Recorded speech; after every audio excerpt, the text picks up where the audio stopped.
Well, the Pac-12 may not have had the strongest season on the hardwood last year, but they still have a ton of talented squads, including a few who could end up facing Gonzaga this upcoming season. Here to break down the Conference of Champions with some WCC talk and some NBA draft chatter as well is Spencer McLaughlin right here on the Locked On Zags podcast. Don't go away.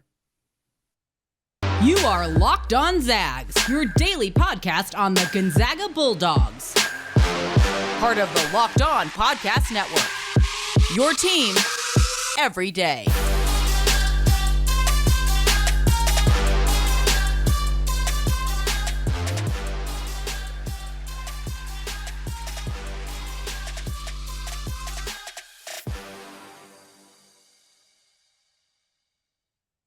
What is going on, y'all? Welcome to the Locked On Zags podcast, part of the Locked On Podcast Network, your team every day. I am your host and longtime Gonzaga podcaster, Andy Patton, here to bring you news and updates on all things Zag athletics.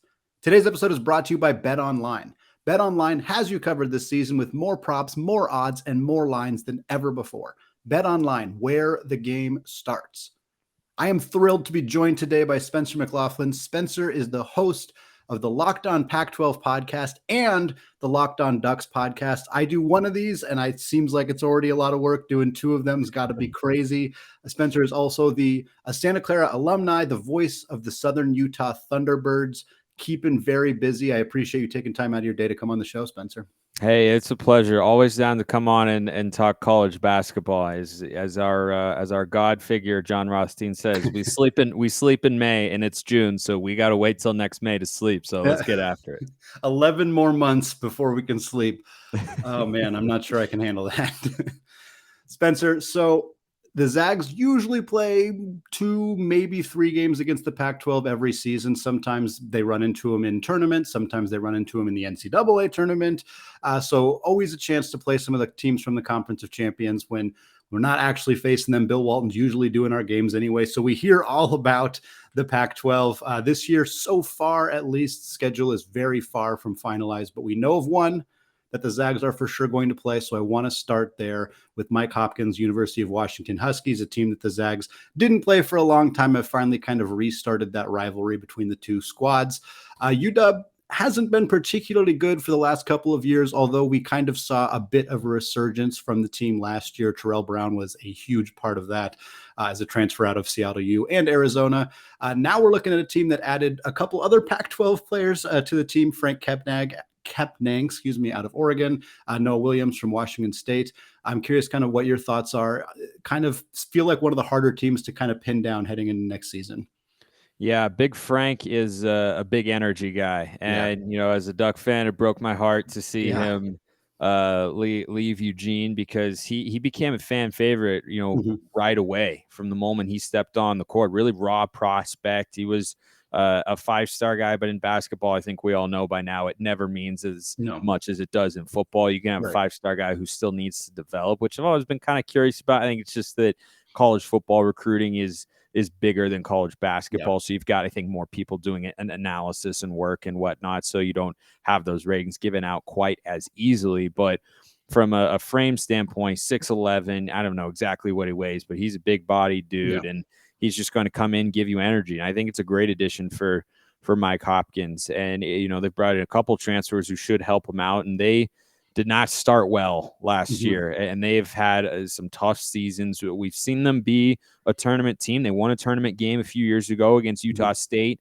as an 8 seed. I think I picked them to lose that game. They might have been a 9, but, it's a team that we know is capable of getting to the tournament, but it typically takes a little bit more because they just haven't had a good, long, consistent run as a program of being really successful. And, I see all the time people say Gonzaga needs to join a real conference and they need to do this, that, and the other thing. Like, it's the dumbest argument in the world because Gonzaga is going to be favored in this game, a standard Pac-12 opponent. They're going to be favored by what?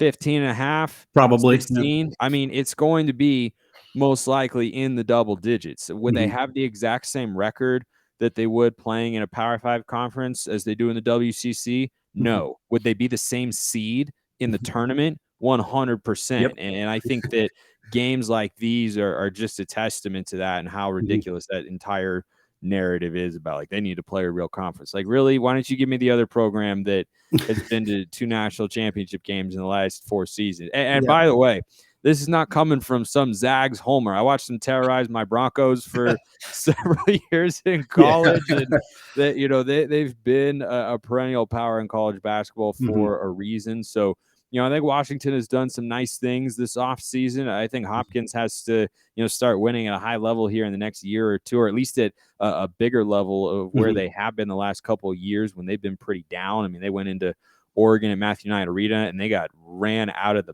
building, and it was a really, really ugly game. You can't have that happen too often. So I think they've done a couple nice things this offseason. They, of course, have a player move to the other side of that Apple Cup rivalry, but I think they're going to be a team that Gonzaga can't take super lightly, because if Mike Hopkins is doing it right, he's going to have his team playing with a strong sense of urgency, because that's the way that I think he needs to approach that head coaching position. Absolutely. I was at that game in Eugene against the Washington, and I knew that UW was having.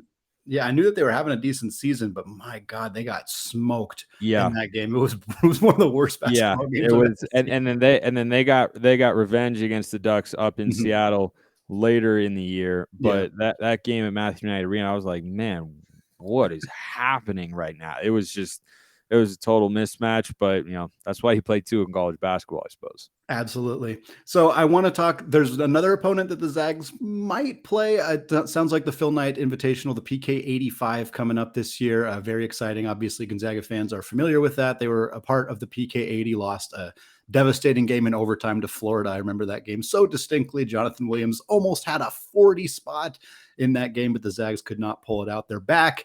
It's going to be a similar group of teams, really exciting. Both Oregon and Oregon State are participating in the PK 85. What I've seen from the two different divisions that they're going to have, it doesn't look like the Zags will play Oregon. It does look like they at least have a chance to play Oregon State. So we'll start there. The Beavers Elite 8 run 2 years ago, which feels like a long time ago, after this team went, I think 3-27 or 3-28 last year. Yeah. An incredible fall from grace. Obviously the Elite 8 run was a bit fluky, but to fall as far as they have, I mean, what's going on in Corvallis? Like, what happened under Wayne Tinkle's team this past year? Because that was an incredible fall. That's a great question. I mean, that was a team that, after making that late season surge and becoming a Cinderella darling in college basketball, suddenly you look up and in the preseason going into last year, they're a team that, people are picking as a tournament team and top 4 or 5 in the Pac-12, and maybe they could sneak into the top 3, even though they lost Ethan Thompson. And they just never got it going. There was no real point in time where they played a prolonged stretch of good basketball, and they played a lot of really bad, unmotivated basketball. And I don't know how. I'm glad I'm not an athletics administrator down there in Corvallis. Obviously, as a Duck, I inherently feel that way a little bit, but mostly because how are you supposed to look at Wayne Tinkle right now? I mean, if they follow up, you go to the Elite 8. For Oregon State, I mean, for anybody, that's a big deal. For Oregon State, it's an even bigger deal. They have not been a relevant basketball team for the better part of the last 10 years or so. They haven't been there, and it might even be longer than that. I'd have to go back and I'd have to go back and check the records. It's been a while. So that was such a pinnacle for them. And it was such a big achievement. And you can't undersell how important that was to the program and how awesome that was for the fan base. I know a lot of Beaver fans, and they were just over the moon. And then to go, in one season, to go from the very top of what it feels like you can be as a program to the absolute bottom. I mean, that was bottoming out. That was Oregon State 2017 football. That was as low as you can go. And so if Wayne Tinkle comes into this year and they're disappointing again, and they only win like 8 or 9 games, and they're way under 500, you have to ask the question, is that our head coach?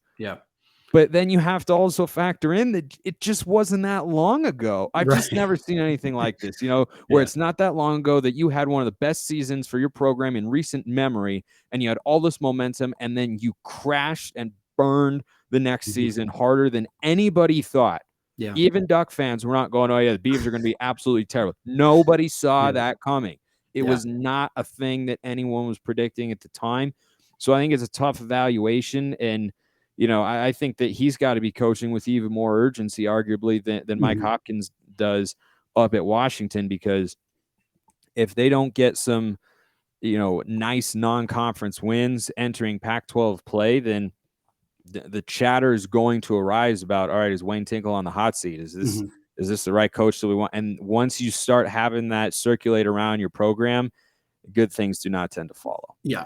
Well, we got two coaches who have to play with a little bit of urgency this year. We're going to come back in the second segment. We're going to talk about a coach who I'm sure will have some urgency, but probably isn't feeling the pressure quite as much. That's, of course, Tommy Lloyd, who had an incredible first season with the Arizona Wildcats. We're going to talk all about that and who is going to be challenging Lloyd and the Wildcats for the top spot in the Pac-12.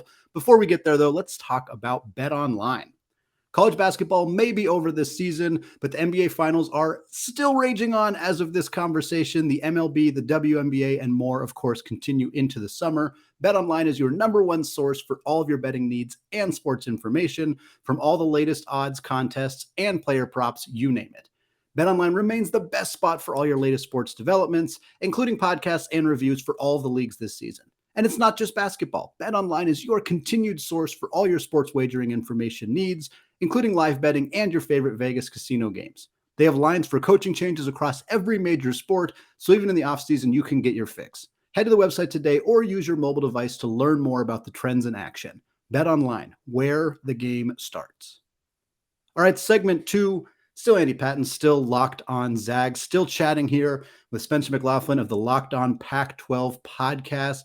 Wanted to transition away from talking about the Pacific Northwest teams in Washington and Oregon State. Want to talk a little bit about Arizona. The Zags and the Wildcats have a bit of a complicated relationship, which has become much more complicated in the last year or so. This is a team that Gonzaga fans have really liked to hate. I mean, really love to hate. I think a lot of people have loved to hate Arizona basketball for a long time. The Zags had a triple overtime loss to Arizona 20 years ago when they first kind of became a relevant basketball program. That loss is still stinging for a lot of people. They've lost to them in the non-conference slate a handful of times. They lost to them in 2014 when Aaron Gordon was a complete monster. And now we kind of feel like we want to root for our guy, Tommy Lloyd, 20 years at Gonzaga before finally taking his first head coaching job. Completely understandable for him to leave and take a very lucrative position in the college basketball landscape. And all he managed to do with that is turn around Sean Miller's roster that had a lot of talent, but wasn't particularly playing well. He turned them into a number 1 overall seed, one of the 3 best teams in the country going into the NCAA tournament. Like I said, I don't think that he's feeling as much strain as perhaps some of the other coaches, but still got to find a way to build on that. This Arizona team lost a ton of talent this offseason. Mathurin's going to be a top 10 pick in the NBA draft. Christian Koloko, Dalen Terry, probably going to be drafted. Maybe first rounders, early second round, potentially for those guys. I'm curious, now that Tommy's finally starting to get his guys into that program, where you think this Arizona team could end up. I think Tommy Lloyd is getting a nice introduction to what it's really like to be a college basketball head coach. You have this great season. You have these amazing players. You make a run you turn around the program. You have a season that nobody expected you to have. You run into a criminally underseeded and underrated Houston team with a great coach in Kelvin Sampson themselves. And now you have to basically reset on a roster perspective. It's just a really tough thing to do. And there's no such thing as an easy coaching job anywhere in the NBA. I mean, it's tough everywhere you look because of the number of things that are not in your control. But I think what makes college basketball tougher than college football is the amount of roster turnover you have on a year-to-year basis. And, college football is getting a little bit of a taste of that now. I think in a radical way with the transfer portal and how many guys are leaving programs. But still, when you look at the percentage of players on a roster, even now with all this, there's thousands and thousands of players in the transfer portal and everything, all that sort of stuff. Even with that, I don't think it compares to what you can lose from a college basketball team in any given year, where you can lose 60% of your starting lineup. It's not as many players, but from a percentage standpoint, you just look at the production that you have to replace. Even, a team like Georgia that just sent a record, 15 guys to the NFL, 5 guys in the first round. That's not 60% of their team. Right. It's not 60% of their production. And so it's such a year-to-year basis with college basketball. Like we were talking about with Oregon State, things can just feel differently. Players click, and this guy doesn't perform the way that you thought he was perhaps going to, but then next year he might not even be a factor on your team at all. Davion Harmon came into Oregon last year as a transfer guard from Oklahoma. We were excited about what he was bringing, and he did a lot of good things this year. Boom, he's away from the program. He's gone. He's going to Texas Tech now. I mean, it's just the way that sort of stuff works, and how quickly guys can really be with you. And grad transfers are much more common from what I've seen in the college basketball world than college football as well. So that's a component of it. And I think tying this back to Arizona, that's what Tommy Lloyd is going to have to deal with here in his very first year after being the head coach. And he had all this success, and he's the coach of the year, and he does all these great things and has Arizona basketball back where it should be, which is squarely in the national championship conversation and the number 1 overall seed. But now he's got to completely reload, and that's going to be a major test, because it's one thing when you come in and reset a culture with a bunch of talent there, but it's another thing. And I know they just got a big time international prospect as well, who they signed. I can't remember his name, but I remember seeing that, and so that's a good sign on the recruiting trail from that perspective. But you lose Benn Mathurin, Dalen Terry, and Christian Koloko. I mean, those are just that's your team. That's your entire team. And so I think that it's almost a little bit of a wait and see with Arizona and Tommy Lloyd. Of like, okay, so we know that when you have the talent, and it was already kind of built into the roster, that you can come in and be a good coach and be a winning program. But how do you become a coach much like his mentor Mark Few at Gonzaga, where you do it every year, and you know how to add the right players from the portal, and you bring in the sorts of recruits who are not just one and done all the time, but still bringing in those big time talents every now and then. I think it's a difficult balance to strike, and I think it's going to be an adjustment for Tommy Lloyd, but the early returns so far are really, really good for Arizona's head coach. And I think one thing that might be a bit of an advantage for Tommy is that he's not the only coach in the Pac-12, particularly of the teams that did well last season, who lost a lot of talent. UCLA, obviously, Johnny Juzang out the door, Jules Bernard out the door, Peyton Watson, who wasn't particularly good last year, but probably would have been good this year. He's out the door. Obviously, UCLA lost Isaiah Mobley, who is a tremendously talented kid. USC lost Isaiah Mobley. So you're looking at a bit more of an open path in the Pac-12 potentially. I'm curious, just kind of looking at the rosters are not finalized still. Obviously, there's still some transfers who are going to make some decisions, some late commits in the class of 2022, who are probably going to change some of the teams here. But kind of looking at what happened last year, looking at those rosters, who you think might kind of step up, who might be some risers. And I know you may have a little bit of bias with Oregon, but obviously they did some really nice stuff this offseason as well. Yeah, I like what Oregon has done. I've been pleased, even though they just had a recent decommitment from Dior Johnson. He had an opportunity to shift my answer to this question a little bit, because I like what I've seen from Washington State up in Pullman with Kyle Smith, who I think is a really solid head coach. I saw him at USF when I was a student at Santa Clara. The guy knows basketball, and all he's done so far going up to Pullman, after they tried Ernie Kent, who I was kind of de facto rooting for. It didn't work out, but Kyle Smith has had them moving in the right direction. And Dior Johnson is a guy who moved around a lot in high school. He went to 10 different high schools, actually, so his flimsiness is just not that much of a surprise.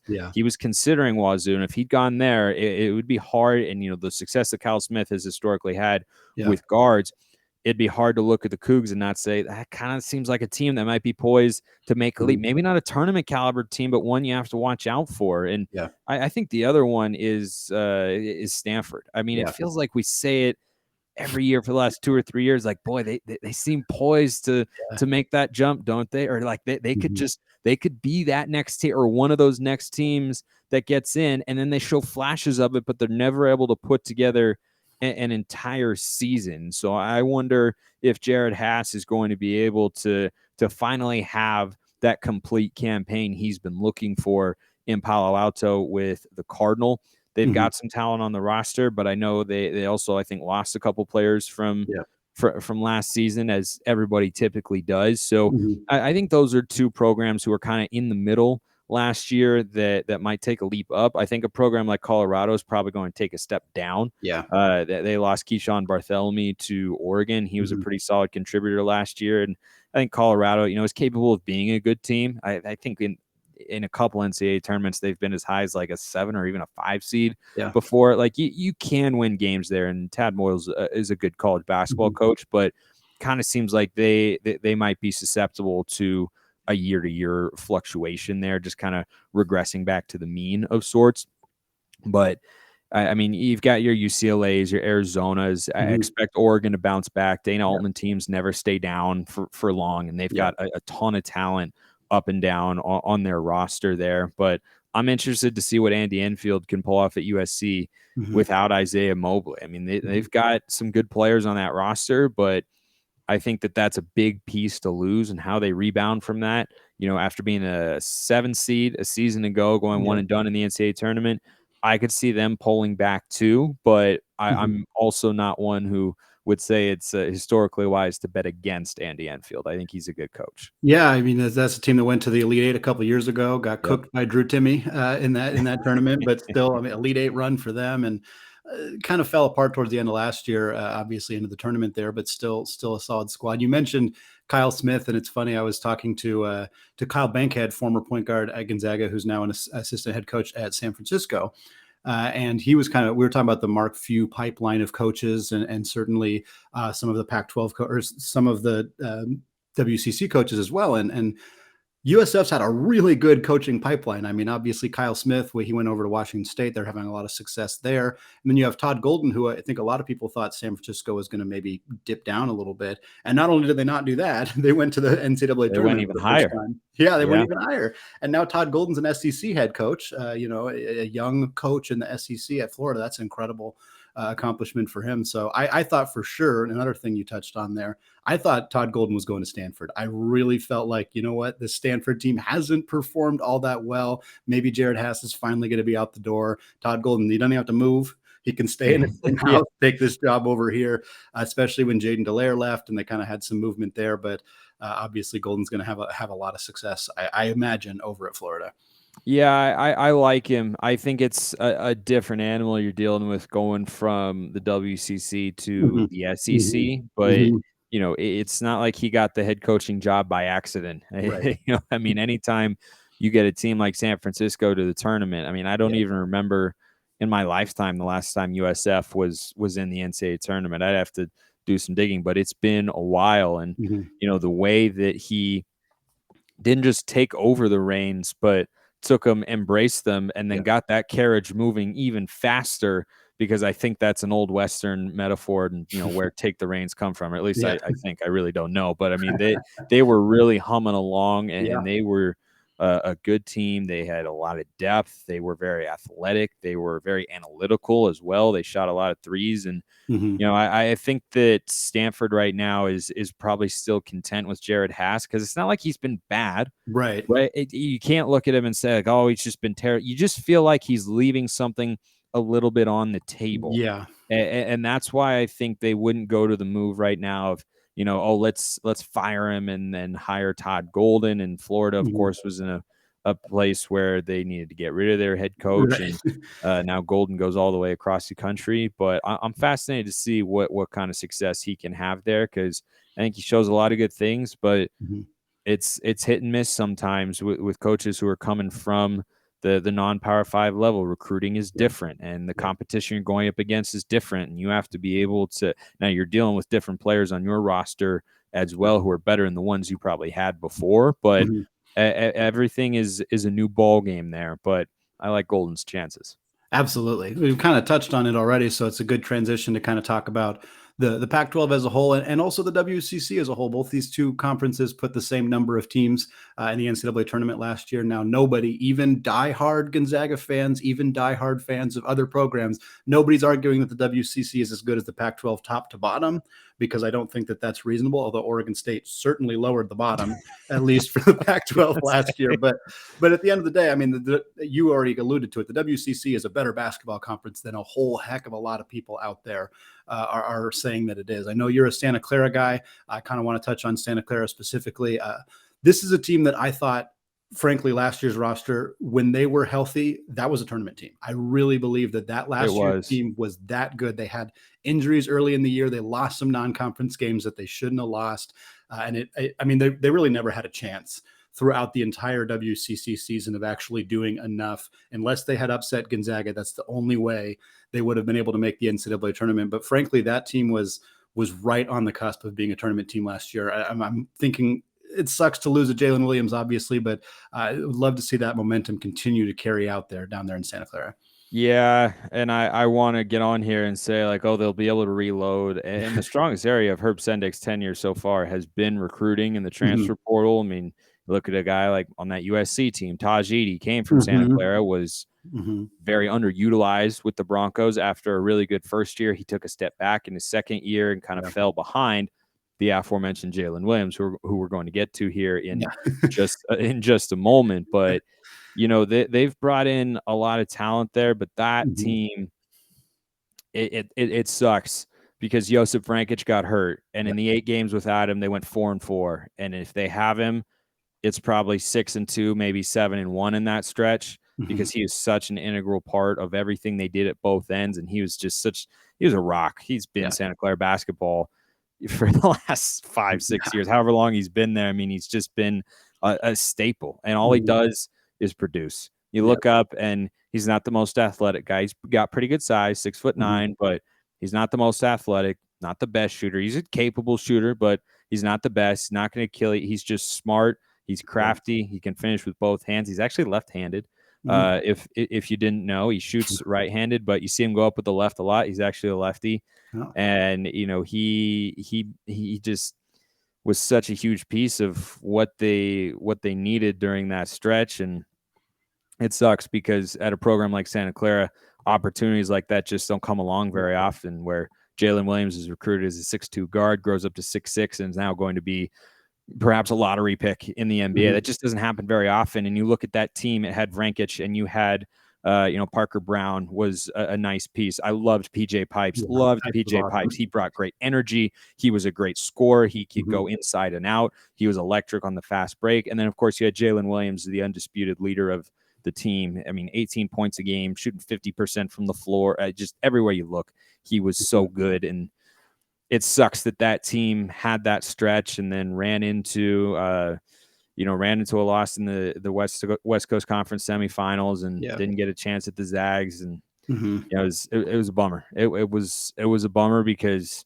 I expect Santa Clara to take a major leap back this year. Yeah, because there was so much talent that you lost. There's no Pipes, there's no Vrankic, there's no Jalen Williams. Yeah. Those are your 3 best offensive players from a team that was really, really good. And those are supremely talented guys.